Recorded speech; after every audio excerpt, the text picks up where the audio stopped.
Hello everyone and welcome to our Mero school platform.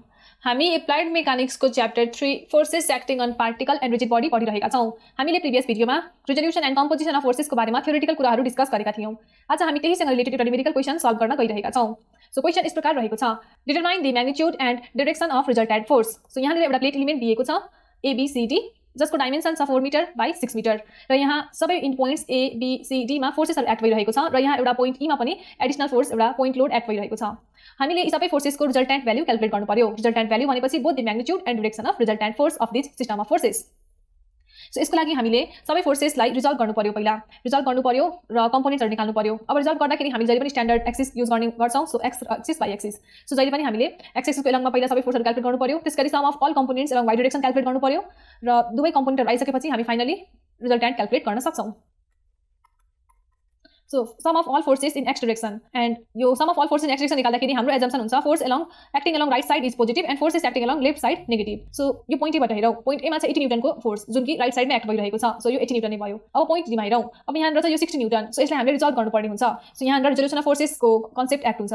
So यो 60 न्युटनलाई resolve गर्यो भने यतापट्टि यो डिरेक्सनमा र यो डिरेक्सनमा यसरी रिजल्भ हुने गर्छ। सो यो डिरेक्सनमा आउँछ यो 60 को कस कम्पोनेन्ट, द्याट इज 60 कस 30 डिग्री र माथिपट्टि डिरेक्सनमा आउँछ 60 साइन 30 डिग्री भने समेसन एफएक्समा 80 न्युटन एउटा हाम्रो आइसक्यो। अब पोइन्ट डीमा जुन यो फोर्स छ लेफ्टतिर एक्ट भइरहेको छ। सो यहाँनिर आउँछ नेगेटिभ साइन, हाम्रो एजम्पसन छ force along right side positive. So minus 60 कस 30 डिग्री आउने भयो। पोइन्ट ईमा कम्प्लिटली भर्टिकल फोर्स छ। सो यसको हाम्रो कम्पोनेन्ट एलङ एक्स एक्सिस आउने भएन। अब पोइन्ट सीमा हेरौँ, पोइन्ट सीमा फेरि 120 न्युटन छ। अब यसलाई फेरि रिजल्भ गर्नु पर्यो। रिजल्भ गर्दाखेरि अब यसरी रिजल्भ हुने भयो। सो यतापट्टि आउँछ यो 120 को कस component, that is 120 cos 45 degree भने भर्टिकल डिरेक्सनमा आउँछ 120 को sine component, 120 sine 45 degree. So 120 cos 45 जुन छ यो राइट साइडमा एक्ट हुँदैछ। सो अगेन पोजिटिभ आउने भयो प्लस 120 कस 45 डिग्री। त्यसैगरी अब पोइन्ट बीमा जुन 100 न्युटन एक्ट भइरहेको छ। अब यसलाई फेरि रिजल्भ गरौँ। अब यसलाई रिजल्भ गर्दाखेरि यो यतातिर एक्ट भइरहेको छ। सो यसलाई यसरी रिजल्भ गरिन्छ। सो यो हर्जेन्टल डिरेक्सनमा यसको कम्पोनेन्ट भयो 100 कस 30 डिग्री, भर्टिकल डिरेक्सनमा यसको कम्पोनेन्ट भयो 100 साइन 30 डिग्री। अब हर्जेन्टल कम्पोनेन्ट हेऱ्यौँ भने यो लेफ्टतिर गइरहेको छ, देयरफोर नेगेटिभ साइन आयो 100 कस 30 डिग्री।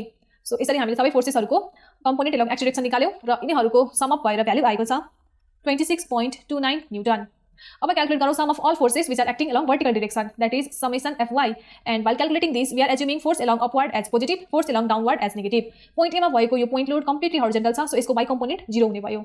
अब पोइन्ट जीमा हेरौँ, यहाँनिर 60 साइन 30 डिग्री अपवर्ड डिरेक्सनमा एक्ट भइरहेको छ। सो पोजिटिभ भ्यालु आउने भयो 60 साइन 30 डिग्री। यो 100 न्युटन पनि अपवर्ड छ, अगेन पोजिटिभ एन्ड 100। अब पोइन्ट सीमा हेरौँ, यहाँनिर 120 साइन 45 फेरि अपवर्ड डिरेक्सनमा छ, देयरफोर 120 साइन 45 डिग्री। पोइन्ट बीमा यो 100 साइन 30 डाउनवर्ड डिरेक्सनमा एक्ट हुँदैछ, देयरफोर यहाँनिर भयो माइनस 100 साइन 30 डिग्री। सो यसरी sum of all forces in vertical डिरेक्सनको भ्यालु आएको छ 164.85 न्युटन। अब सबै फोर्सेसको हामीले एक्स कम्पोनेन्ट वाइ कम्पोनेन्ट थाहा छ भने हामी रिजल्टेन्ट क्याल्कुलेट गर्न सक्छौँ। We know R vector equals to sum of फोर्सेसको x component plus sum of फोर्सेसको वाइ कम्पोनेन्ट। सो यहाँबाट म्याग्निट्युड अफ आर कति आउँछ त, म्याग्निट्युड अफ आर जसलाई मैले यसरी लेख्न सक्छु और आर मात्रै। सो आरको म्याग्निट्युड हुन्छ summation FX whole square plus summation FY whole square. अब भ्यालुजहरू पुट गरौँ। समेसन FX भनेको छ 26.29 को स्क्वायर, समेसन FY भनेको छ 164.85 को स्क्वायर। सो यसरी हाम्रो रिजल्टेन्टको म्याग्निट्युड आएको छ 166.93 न्युटन। अब कुरा गरौँ डिरेक्सन। डिरेक्सन अफ आरको लागि tan अल्फा इक्वल्स टु हुन्छ summation FY divided by summation FX, जहाँ अल्फा भनेको angle made by resultant with positive x axis. So values राखौँ। समेसन FY भनेको छ 164.85, समेसन FX भनेको छ 26.29। यहाँबाट हाम्रो अल्फाको भ्यालु आउँछ, अल्फाको भ्यालु आएको छ 80.94 डिग्री। सो यो त रिजल्टेन्टको म्याग्निट्युड र angle made with positive x axis भयो। अब यो त प्लेट एलिमेन्ट छ भनेपछि यो प्लेट एलिमेन्टमा रिजल्टेन्ट जुन छ मानौ यसरी एक्ट भएको छ र यसले जुन छ यो पोजिटिभ एक्स एक्सिससँग बनाएको एंगल कति छ त 80.94 डिग्री छ। अब पोइन्ट अफ एप्लिकेसन पनि थाहा हुनु पर्यो हामीलाई। यो र्यान्डमली हामीले जति पनि प्लट गर्न मिल्दैन। सो पोइन्ट अफ एप्लिकेसन भनेको यहाँनिर जुन स्ट्यान्डर्ड पोइन्टहरू छ ABCD, यी पोइन्टहरूदेखिको हामीले एउटा कुनै डिस्टेन्स क्याल्कुलेट गर्यो भने सो हामीले point of application of resultant पनि क्याल्कुलेट गर्न सक्छौँ। सो अब हामी यो रिजल्टेन्टको पोइन्ट अफ एप्लिकेसन निकाल्नतिर लागौँ। सो यसको लागि हामी स्ट्याटिक इक्विलिब्रियमको third equation, that is sum of moment about any point in this plane 0 गर्छौँ। सो सजिलोको लागि मैले पोइन्ट A को अबाउटमा मोमेन्ट लिन गइरहेको छु। So in order to find the point of application of this resultant force we will take sum of all moments about this point A।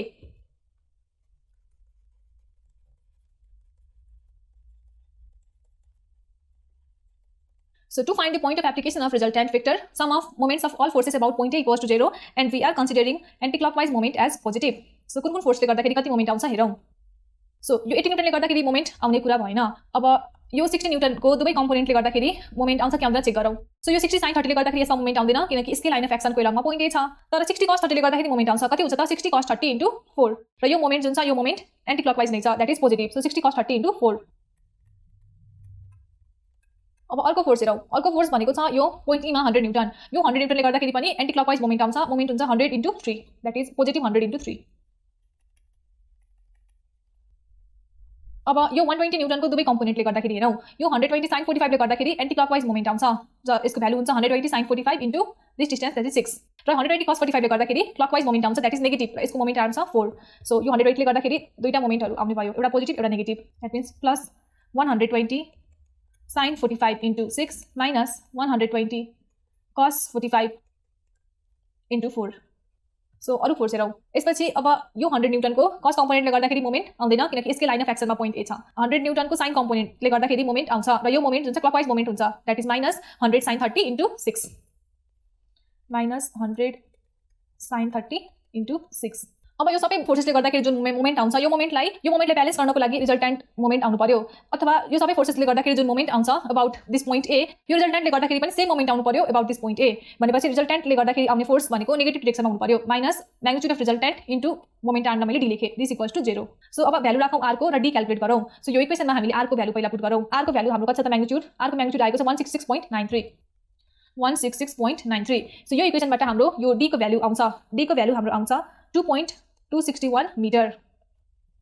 D को value 2.261 metre भन्नुको अर्थ हो यो जुन पोइन्ट ए छ जसको एउटा मोमेन्ट लिएको छ, यो पोइन्ट ए देखि पर्पेन्डिकुलरली हाम्रो यो जुन रिजल्टेन्ट फोर्स आर छ, यो आर कति डिस्टेन्स टाढा छ त पर्पेन्डिकुलरली डी डिस्टेन्स टाढा छ, जसको भ्यालु आयो 2.261। सो हामीले पोजिसन निकाल्नु पर्यो आर को, सो हामी पोजिसन विथ रेस्पेक्ट टु ए नै निकालौँ। सो यसको लागि हामीले यो ट्रायंगललाई सल्भ गर्नुपर्ने हुन्छ। अब यो ट्रायंगलमा हामीलाई यो आर ले एक्स एक्सिससँग बनाएको एंगल थाहा छ, दैट मिन्स यो एंगल थाहा छ। यो एंगल 80.94 हुनुको अर्थ हो यो एंगल पनि 80.94 नै हुन्छ, being vertically opposite angle. So हामीलाई यो एंगल थाहा छ, यो डिस्टेन्स डी 2.261 थाहा छ। अब यो अननोन डिस्टेन्स मानौ एक्स छ भने यो ट्रायंगललाई हामी सल्भ गरेर यो एक्स थाहा पाउन सक्छौं। सो इन ट्रायंगल, अब ट्रायंगलको नाम पनि दियौ, हामीसँग एबीसीडी अलरेडी छ, सो मैले यहाँ पी र क्यू भनेर नाम दिए। So in triangle एपीक्यू,